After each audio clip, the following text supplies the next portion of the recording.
Hello students, मैं वंदना तिवारी आपके सामने मेघालय बोर्ड द्वारा हिंदी के लिए कक्षा 12 की प्रस्तावित पुस्तक आरोह भाग 2 के 7वें अध्याय बादल राग जो सूर्यकांत त्रिपाठी निराला जी द्वारा रचित है की व्याख्या प्रस्तुत करूंगी।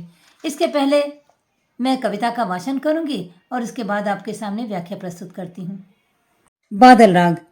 तिरती है समीर सागर पर अस्थिर सुख पर दुख की छाया, जग के दग्ध हृदय पर निर्दय विप्लव की प्लावित माया। यह तेरी रणतरी भरी आकांक्षाओं से, घनभेरी गर्जन से सजग सुप्त अंकुर। उर्मे पृथ्वी के आशाओं से नवजीवन की ऊंचा कर सिर ताक रहे हैं ए विप्लव के बादल।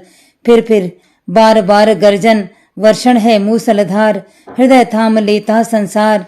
सुन घोर वज्र हुंकार, अशनिपात से शापित उन्नत शत शत वीर।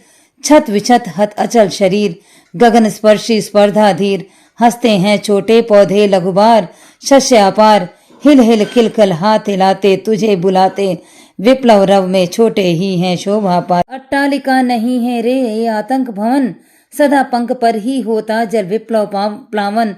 क्षुद्र प्रफुल्ल जलज से सदा छलकता नीर, रोग शोक में भी हंसता है शैशव का सुकुमार शरीर। रुद्ध कोश है क्षुब्ध तोष है, अंगना अंग से लिपटे भी आतंक अंक पर कांप रहे हैं। धनी वज्र गर्जन से बादल त्रस्त नयन मुख ढांप रहे हैं। जीर्ण बाहु है शून्य शरीर, तुझे बुलाता कृषक अधीर। ए विप्लव के वीर, चूस लिया है उसका सार, हार मात्र ही है आधार, ए जीवन के पारा। बादल राग कविता के अर्थ को जानने से पहले थोड़ा हम निराला के बारे में जान लेते हैं। तो निराला के बारे में कहा जाता है कि निराला छायावाद के ऐसे कवि रहे हैं जो कबीरपंथी विचारधारा या परंपरा से जुड़े हुए थे और समकालीन कवियों के लिए भी वो प्रेरणा स्रोत रहे हैं। और इस तरह सूर्यकांत त्रिपाठी निराला जी के जो बादल राग है, उनकी अनामिका रचना जो बहुत प्रसिद्ध रचना है 6 खंडों में प्रकाशित है, उसका 6वां खंड है जो आपकी पुस्तक में आपको परीक्षा के लिए प्रस्तावित किया गया है। तो ये निराला की अनामिका के 6वां खंड ही है। और इस कविता में निराला जी को बादल इतना आकृष्ट करता है कि निराला बादलों को देखकर एक क्रांतिकारी दूत की तरह मानते हैं और उनको लगता है कि बादल आएंगे, धरती पर बरसेंगे तो किसानों के जीवन में क्रांतिकारी परिवर्तन होगा। तो बादल को क्रांति का प्रतीक मानते हुए उन्होंने ये कविता लिखी है और कहा है कि तिरती है समीर सागर पर अस्थिर सुख पर दुख की छाया। उनका मानना है कि हवा के समुद्र पर लहराता हुआ ये जो बादल का थपेड़ा बादल आ रहा है और उस बादल के आने से ये धरा पर लोगों के अस्थिर सुख पर दुख की छाया मंडराने लगी, अर्थात पूंजीपतियों के अस्थिर सुख पर दुख की छाया मंडराने लगी है। तो इस कविता के माध्यम से निराला जी ने 2 वर्गों को ज़्यादा प्रस्तांकित किया है, जिसमें उन्होंने एक क्रांतिकारी को दूत माना है बादलों को, और उनका प्रभाव पूंजीपति वर्ग पर पड़ेगा और किसानों पर अलग पड़ेगा। ये 2 तरीके का उन्होंने बिंब प्रस्तुत किया है। और इसमें उन्होंने बादल को जो क्रांति का दूत बताया है, उनको लगता है कि बादल हवा के सागर पर तैरते हुए जब आते हैं, आकाश में छा जाते हैं, तो ऐसा प्रतीत होता है क्रांतिकारियों को कि उनके सुख पर दुख की काली छाया मंडराने लगी है। और आगे कहते हैं कि जग के दग्ध हृदय पर निर्दय विप्लव की प्लावित माया। निराला जी को ऐसा लगता है कि धरा जो सूर्य की तपिश से जल रही है, जो दग्ध है, ऐसी दग्ध हृदय की धरा पर ये जो बादल बरसेंगे तो जल का जो विप्लव होगा, अर्थात बाढ़ का जो वातावरण होगा, ये धरा की शुष्कता को, धरा की गर्मी को शीतलता प्रदान करेगा, ऐसा सोचते हैं। तो निराला जी ने बादलों के रूप में बड़ा ही सुंदर बिंब प्रस्तुत किया है, जिसमें क्रांति का और गरीबों के प्रति, शोषक वर्ग के प्रति सहानुभूति रखते हुए उन्होंने जो कहा है, आगे उन्होंने कहा है कि निर्दय विप्लव की प्लावित माया, अर्थात निर्दय विप्लव जब होगा और जब जल का प्लावन होगा, अर्थात बाढ़ की स्थिति आएगी, तो ऐसे में कह रहे हैं कि यह तेरी रणतरी भरी आकांक्षाओं से, कहते हैं कि हे बादल, तुम्हारी जो रणतरी है, अर्थात जो तू युद्ध भूमि में जो नौका लेकर आए हो, बादल की नौका लेकर आए हो, यह गरीबों शोषितों की आकांक्षाओं से भरी हुई है। अर्थात तुम्हें देखकर गरीब और शोषित वर्ग जो है, किसान जो है, वो उसकी आकांक्षा बढ़ गई है कि तुम आओगे और उनके जीवन में सुख प्रदान करोगे। घनभेरी गर्जन से सुप्त अंकुर, उर्मे पृथ्वी के आशाओं से नव जीवन कर ऊंचा कर सिर। कहते हैं कि जब तुम्हारी घनभेरी बजती है, अर्थात बादलों की गड़गड़ाहट जब होती है, तो मिट्टी में दबे हुए जो सुप्त अंकुर हैं, बीजों के जो अंकुर हैं, वे अपने हृदय में अपने नए जीवन की इच्छा लेकर आकाश में तुम्हें देखकर ताक रहे हैं। नव जीवन की ऊंचा कर सिर, अर्थात अपने नए जीवन की प्राप्ति के लिए सिर ऊंचा कर करके तुम्हें देख रहे हैं और तुम्हें बुलाना चाह रहे हैं, ऐसा निराला जी मानते हैं। और वो बादलों को कहते हैं कि बादलों के आगमन से जो धरती के छिपे बीज हैं, उनके नव जीवन की आकांक्षा बढ़ जाती है और वो सिर उठा उठाकर बादलों की तरफ देखने लगते हैं। आगे निराला कहते हैं कि फिर बार बार गर्जन वर्षण है मूसलधार। जब तुम्हारे बादलों में गरज होती है और इतनी गर्जन होती है और मूसलाधार बारिश होती है, तो ऐसे में सारा संसार हृदय थाम लेता, सारा संसार हृदय थाम लेता है। उसके हृदय की धड़कन बढ़ जाती है, उसकी तकलीफ बढ़ जाती है। ऐसा लगता है कि क्या होगा, क्या विघटन होगा, क्या प्लावन होगा। इससे सारा संसार हृदय थाम लेता है।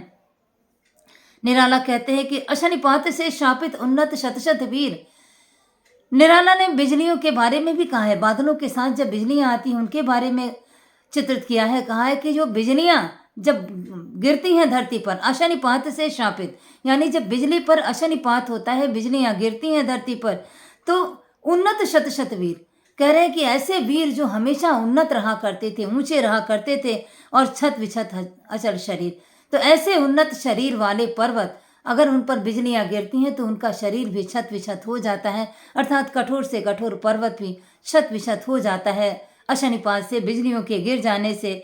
और गगन स्पर्शी स्पर्धाधीर, ऐसे पहाड़ जो गगन को स्पर्श करने की स्पर्धा रखते हों, कंपटीशन करते हों, गगन को छूने की प्रतियोगिता करते हों, ऐसे ऊंचे उठने वाले गगन के ऊपर भी जब गगन को छूने की धारणा रखने वाले जो वज्र, वो भी वज्र के आघात से जब बिजलियां गिरती हैं उनके ऊपर, तो उनका शरीर छत विछत हो जाता है, जीर्ण शीर्ण हो जाता है।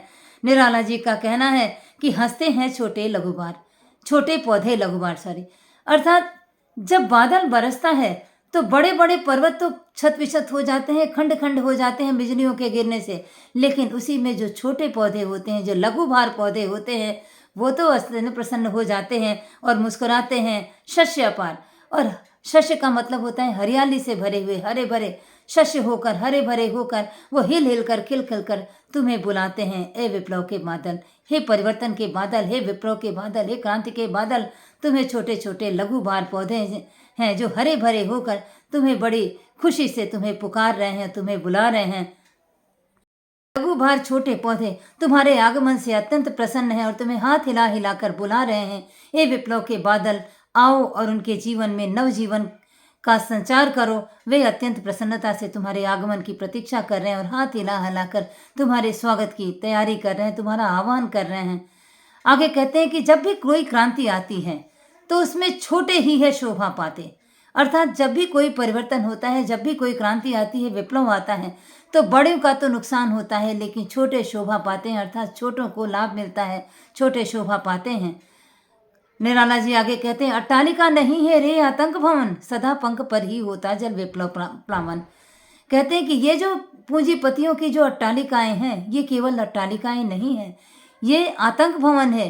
ये गरीब किसानों का, गरीबों का, शोषित वर्ग का शोषण कर करके, खून रक्त चूस चूस कर पूंजीपतियों ने अपने लिए अट्टालिकाएं बनाई हैं। ये अट्टालिकाएं केवल अट्टालिकाएं नहीं है, गरीबों शोषितों का रक्त है जिसको चूस चूस कर उन्होंने अपने लिए सारी सुख सुविधाएं बना ली हैं। सारी सुख सुविधाओं पर पूंजीपति वर्ग का कब्जा हो गया है और सदा पंख पर ही होता है जल विप्लव प्लावन, अर्थात पंख पर ही बादल जब बरसता है तो कीचड़ वाले स्थान को और गीला कर देता है। शुष्क जमीन में तो पानी सूख जाता है, लेकिन गीले कीचड़ वाली धरा पर और गीलापन पैदा हो जाता है और कीचड़ पैदा हो जाता है।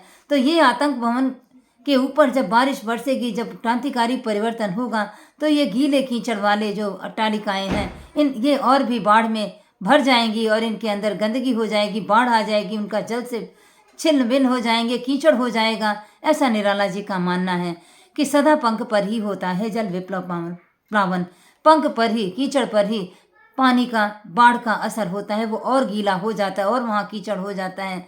इसके विपरीत क्षुद्र जल प्रफुल्ल जल से सदा छलकता नीर। इसके विपरीत जो कमल होता है, कमल के ऊपर अगर पानी की बूंदें गिरती हैं तो वह अवशोषित नहीं होती, वहाँ कीचड़ पैदा नहीं होता है, बल्कि बूंदें वहाँ पर छलकती रहती हैं और पंखों पत्तों के ऊपर, कमल के पत्तों पर पड़कर वो मोतियों की तरह चमकती हुई दिखाई देती हैं और छलकता रहता है नीर।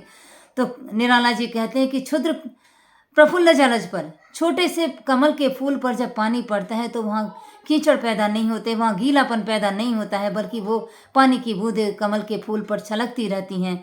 रोग शोक में भी हंसता है शौका सुकुमार शरीर। और निराला जी का ये कहना है कि ऐसे शोषित वंचित जो किसान हैं, जिनके सारी सुख सुविधाओं पर पूंजीपतियों का आक्रमण हो गया है, सारे पूंजीपतियों ने उसको अपने कब्जे में रख रखा है, ऐसे पूंजीपति वर्ग से जो शोषित किसान वर्ग हैं, उनके बच्चे रोग शोक में भी हंसते रहते हैं, वो रोगों में भी, शोक में भी मुस्कुराते रहते हैं, हंसते रहते हैं और तुम्हारे आगमन की आवाज़ सुनकर वे अत्यंत प्रफुल्ल होते हैं, प्रसन्न होते हैं। और किसानों के बच्चे शैशव का सुकुमार शरीर, उनका, किसानों के जो छोटे बच्चे होते हैं, शिशु बच्चे होते हैं, उनका शरीर भी, सुकुमार शरीर भी प्रसन्न रहता है, खुशी में रहते हैं। हालांकि उनके पास कमी बहुत होती है, उनके पास तकलीफ़ें बहुत होती हैं, लेकिन फिर भी वो मुस्कुराते रहते हैं, हंसते रहते हैं। और पूंजीपति वर्ग के पास जितना भी होता है फिर भी वो संतुष्ट नहीं होते हैं। रुद्ध कोश है, क्षुब्ध कोश है, उनके कोश भरे हुए हैं, लेकिन उनकी शांति, आत्मा की शांति नहीं, उनकी प्यास नहीं बुझती है। अर्थात पूंजीपति वर्ग के पास खजाना कितना भी बढ़ जाए, उनको मन में संतोष नहीं मिलता है, उनका रुद्ध कोश होता है, क्षुब्ध कोश होता है, ऐसा निराला जी का मानना है। अंग नांग से लिपटे भी आतंक, अंग पर कांप रहे हैं धनी वज्र गर्जन के बादल। निराला जी कहते हैं कि ये पूंजीपति वर्ग हैं, बादलों के, क्रांति के परिवर्तन से, बादलों के आगमन पर, अर्थात क्रांति आने पर, परिवर्तन आने पर सबसे ज़्यादा भयभीत होते हैं। और इतना भयभीत होते हैं कि अपनी पत्नियों के गोद में, अपनी प्रेयसी की गोद में छुपे होने पर भी वे अपने मुख को ढांपकर, आंखों को ढककर, मुंह छुपाकर डर के मारे थर थर कांपते रहते हैं। अर्थात क्रांति का परिवर्तन होने पर पूंजीपति वर्ग सबसे ज़्यादा भयभीत हो जाता है और अपनी अट्टालिकाओं में रहते हुए, अपनी पत्नी के गोद में रहते हुए भी, अंक में छिपे हुए भी, वे मुंह ढांप कर डरे हुए से रहते हैं कि कहीं उनका सुख साधन, उनकी अट्टालिका और उनका जो साधन संपन्न उनका जीवन है वो कहीं उनसे छिन न जाए, इसीलिए वो क्रांति से डरते हैं। और बादल को क्रांति का प्रतीक मानते हुए निराला जी कहते हैं कि हे बादल, तुम आओ, क्योंकि अगर तुम नहीं आओगे तो यह किसान तुमको बुला रहा है, जो अधीर किसान है, ए विप्लव के वीर। वो किसान का हाड़ मांस सबने चूस लिया है, रक्त सारा चूस लिया है, केवल हाड़ मांस ही बच गया है। ऐसे किसान तुमको पुकार रहे हैं, हे विप्लव के बादल, तुम आओ और बरसो, तुम उनके जीवन के पारावार बनो और उनके दुख को दूर करो। ऐसी मान्यता रखते हुए निराला जी बादल के आगमन पर अत्यंत प्रसन्नता व्यक्त करते हैं और पुकारते हैं, आवाहन करते हैं कि हे क्रांति, हे परिवर्तन के नेता, हे क्रांति के वीर, तुम आओ और दबे हुए, सकुचे हुए, शोषित वर्ग के सुख को पुनः प्रदान करो, क्योंकि पूंजीपतियों ने सारे धन को कब्जा कर लिया है और गरीबों के अंदर हाथ में कुछ भी नहीं है, वो अत्यंत दुखी हैं। इस प्रकार निराला की कविता समाप्त होती है। धन्यवाद।